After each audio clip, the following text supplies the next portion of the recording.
Hey garden people, today we're going to show you what we have growing at the end of summer and what we have prepared for fall. You ready? Let's go!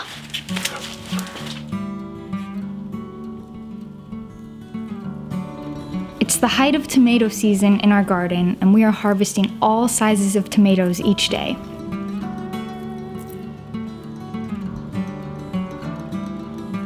And what goes better with tomatoes than basil itself?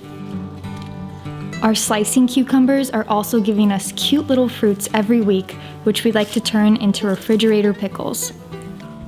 There's nothing better than a fresh from the garden lunch where we can pick produce in the morning and prepare it all together into a simple meal. The summer weather is blessing us with delicious fruits like strawberries, Pinot Noir grapes, and these insanely sweet golden raspberries. And our summer garden wouldn't be complete without the classic summer crop, our beloved Xanadu sweet corn.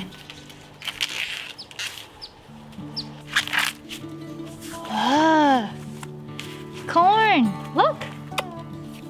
What do you think?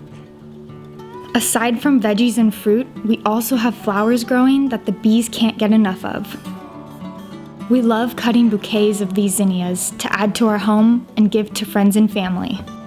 With fall just around the corner, we have new seedlings growing in our makeshift greenhouse, and a few plant babies were started straight in the ground. They are loving this summer heat to get them started before the weather cools down in a couple months.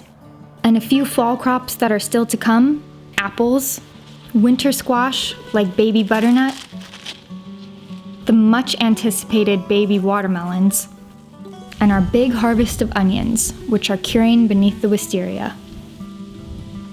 We had to save Rita's favorite crop for last, our carrots.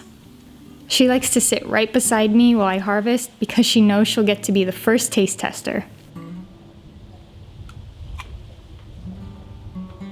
Thanks for watching, and happy fall planting.